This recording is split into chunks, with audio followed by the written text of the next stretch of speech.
Kryebashkiaku i Rogozhinës Edison Memolla ka reaguar pasi u vetë dorëzua dhe nisi vuajtjen e dënimit me 1 vit burg pas vendimit të apelit të posaçëm të GKK-os. Në një mesazh publik ai e cilëson veten të burgosur politik dhe shprehet me tone ironike se fati vendosi që dënimin ta vuaj pikërisht në institucionin që sipas tij u bë molla e sherrit në kulmin e karrierës së tij.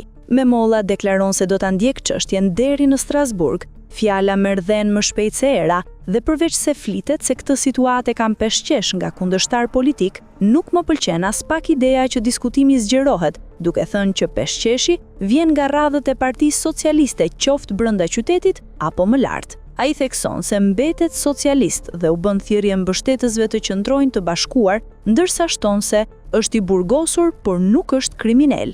Në fund të reagimit, ai e përshkruan situatën si një sfidë të përkohshme, duke mbyllur mesazhin me shprehjen: "Nuk është një lajm të mirë, por vetëm një mirupafshim për një kohë të caktuar."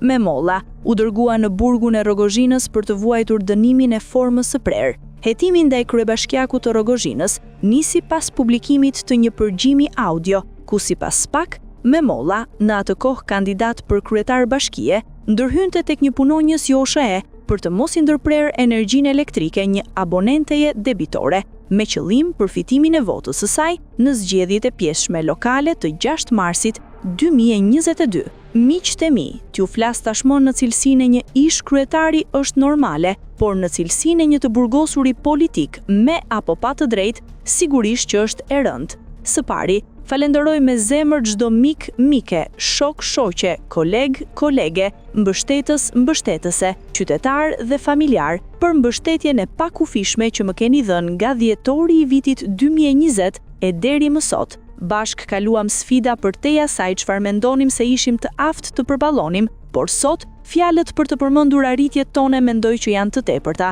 pasi kush ka pasur sadopak besim dhe dëshirën e mirë, ka parë transformimin dhe luftën e pastër që të gjithë bashk kemi bërë krah për krah për të bërë më të mirën për qytetin tonë. Së dyti, kushtet në të cilat flas nuk janë absolutisht ato që prisja nga vetja ime dhe drejtësia për të cilën kam luftuar fort, ama lufta ime nuk mbaron këtu. Do përdor çdo mundësi ta fitoj të drejtën time deri në Strasburg.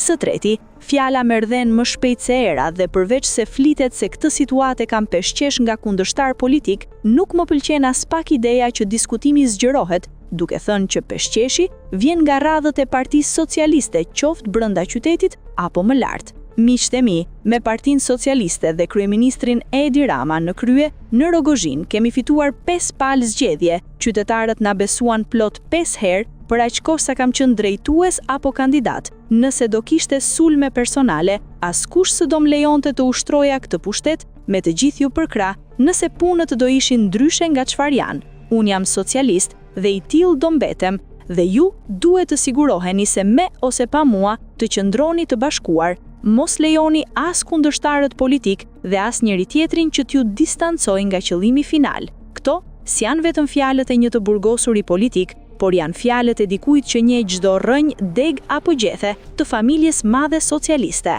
Së katërti, sulmet personale, politike, madje edhe familjare kanë qenë të njëpasnjëshme zonë në momentin që kam futur këmbët në zyrën e kryetarit të Bashkisë Rogozhinë dhe kam pasur bindjen që janë normale, por të sulmohem dhe të burgosem sa kam ndihmuar dikën në nevojë, e kam shprehur dhe do ta them sërish. Sa herë të kem mundësi të qëndroj pranë dikujt, në vend që ta gjënjëzoj përballë vështirësive të jetës, çdo herë do kisha bërë të njëjtën sjellje për ta ndihmuar, qoftë kjo për energjinë elektrike apo nevojat tjera jetësore. Kryetar Lëku ik e vjen, po dashtë Zoti jeta do të jetë shumë më e gjatë se sa kaq. Së fundmi, do të ketë plot që do mërziten, sikundër do jenë të shumtë dhe ata që janë gëzuar për gjendjen ku ndodhem. Kam 2 fjalë edhe për këtë. Ndoshta do quhem i korruptuar, ndoshta hajdut, ndoshta i pabes, ndoshta zaptuesi asaj karrigeje, ndoshta do përflitem se mora apo lash stefet, kur ndërkohë aty vendoset ai që populli dhe drejtuesit mendojnë të aftë. Ndoshta quhem si dikush që i ka rënë dikujt kot në qafë, mund të hidhet verë mbi mua apo dhe ndaj familjes sime. Këto janë fjalë që do thuhen qoftë unë më i miri apo më i keqi drejtues që ka qenë në krye të atij institucioni, por dëshira e mirë dhe të kem dinjitetin tim të paprekur kanë qenë gjithnjë udhëheqësit e mi kryesor. Së fundmi, Qytetarëve i uroj përzemërsisht të kenë shëndet, mbarësi dhe dashuri në familjet e tyre. Mbështetësve i them besojnë fort që më e mira është përpara. Fati bëri një lojë tjetër me mua dhe vendosi që të vuaj dënimin në një institucion për të cilin u bë molla e sherrit në kulmin e karrierës sime. Por siç kuptuam edhe atëherë, fundi mund të jetë i afërt, por shpresa për më mirë nuk ka asnjëherë fund. Vazhdoni të besoni dhe të luftoni për idealet tuaja, pavarësisht pengesave që do dalin para. Dhe e fundit, më e rëndësishme, i them familjes dhe të afërmve të mi të rinë me kokën lart. Edisoni juaj është i burgosur, por nuk është kriminal. Edi juaj as nuk ka vrar, as nuk ka prerë dhe as nuk ka vodhur. Ju s'keni gabuar askund, ndaj mos u mërzitni. Është thjesht një sfidë tjetër të cilën do ta kalojmë të gjithë bashk, me miq e shok zemre pranë. Për të gjithë, nuk është një lam të mirë, por vetëm një mirupafshim për një kohë të caktuar. Zoti ju bekoft.